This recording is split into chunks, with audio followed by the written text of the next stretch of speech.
Welcome to our ThruText Texting for Message Senders training tutorial. In this video, I'm going to show you how to send text messages using ThruText. Your ThruText assignment will begin with receiving a ThruText notification email. To get started, just click on the link in the email, which will take you to the ThruText texting interface.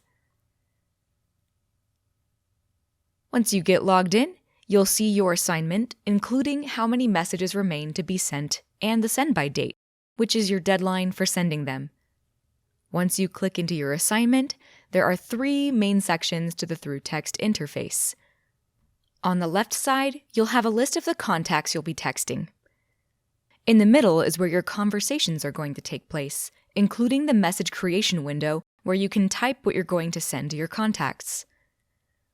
Over on the right-hand side, you'll see information about your texting assignment. This is where your ThruText administrators will provide you information about this campaign. Eventually, after you've sent out all your initial messages, this panel will also contain the tools you'll use to respond and collect data. Your texting administrators have loaded the initial message for your assignment. As you can see, it's going to be identical for each contact you're texting, and it's going to fill in their name each time. For this message that says, "Hi, contact, it's Heather with the Bartlett campaign. We are having a big rally on Saturday. Can you make it?"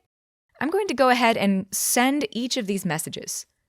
All you have to do is click the send button on each message.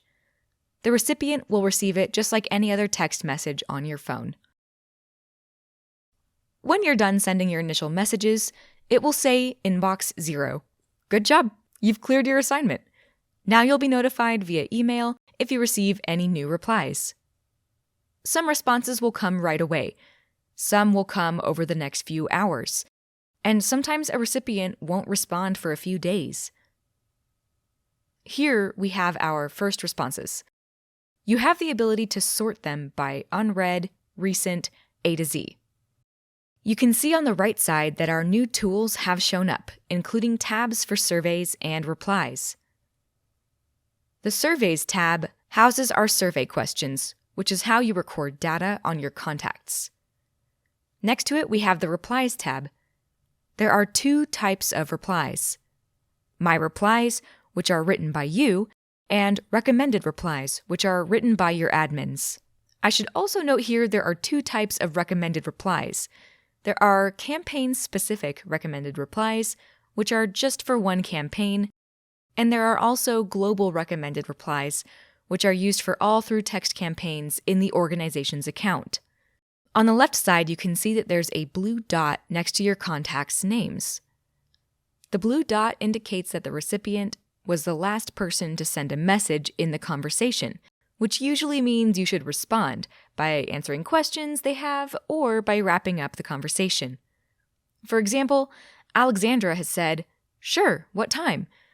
So we're going to record her response as a yes in the Surveys tab. Then we'll move over to the Replies tab and see that we have one for contacts that say yes. Once we click on the drop-down arrow, we can see that this reply contains information on the event. To use this recommended reply, just click the plus sign next to the message title. Once you do that, you'll see the reply content populate into the message creation area. Make sure it looks good, and then click Send. As you can see, the blue dot has gone from Alexandra's name. I'm also going to change the sorting status from A to Z to Recent. Next up, Jane has said that she's interested but would like more details.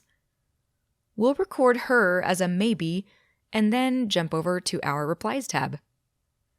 The yes reply seems like it will work, but it needs a little bit of tweaking. Once we send it down to the message creation window, we can customize it to say, "Will we see you there?" rather than "see you there." Let's go ahead and send that. Now we can look at the reply from Marissa. Marissa says, "I can't make it. Is there anything else I can do to help?" So I'll collect her response in the Surveys tab as a no, and I'll also check her off as a yes on future events because she seems interested. I can then go over to my Replies tab and see that I have 2 different no responses. Based on Marissa's question, the future events reply seems like it would be the best fit. So let's expand that and review the full message. We can see that it says, we'll make sure she's on the list for future events, and that works great. In Steven's response, we can see that he says we have the wrong number and requests to be removed from our lists, which happens from time to time, especially when you're reaching out to a large number of contacts. The way to handle those is using the opt-out button in the top right. When you click opt-out, you'll see a pop-up where you can send the preset opt-out message. Opting out means this contact isn't going to receive any more messages from this organization's account. You can see that his name is now removed from my contact list. Now we can see that Jane has written back answering our question. She says, "Great, I'm in. Can I bring a friend?" First, we'll update her new response in the Surveys tab from a maybe to a yes. Then we'll check our replies to see if we have a recommended one that fits this situation. I don't see one, so I can choose to either write a one-time response in the message creation window, or alternatively, if I think I'll get this question often, I can write my own saved reply. To write my own saved reply, I can go to My Replies and click the plus button. I can then select if I want my reply to be for this campaign only, or a global reply across all the campaigns where I have assignments by checking one of these options. In this case, the question is about bringing a friend to the event, so I'm going to make it a campaign-only saved reply, and then I'm going to give it a title. Let's call it Bring a Friend, and in the body section here, I'm going to say, of course, the more the merrier. Now I'll click Save. That's my own saved reply, and I can see it here in my Replies dropdown, where I'll click this plus sign to add it to my message creation window, and click Send to send that off to Jane. Now let's check back in on Alexandra's conversation again. She said she's coming to our event. I've replied with the event details, and I've recorded all the data. Now I want to keep my queue clean and make sure I'm only viewing active conversations. I'm going to use the Archive button to remove this inactive conversation from my queue. Don't worry though, if Alexandra replies back, the conversation will reappear back in my queue with all our text history. But for now, it lets me focus only on active conversations.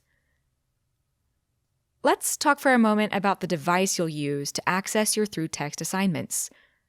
As you can tell from this tutorial, our layout is designed around desktop or laptop computers, but if preferred, you can use a phone or tablet to complete your assignments as well.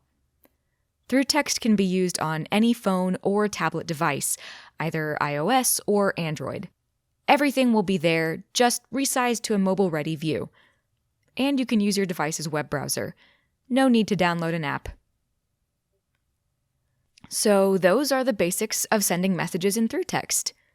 If you have any questions, please check out our Help Center or reach out to us at support@getthrough.io. Good luck and happy texting!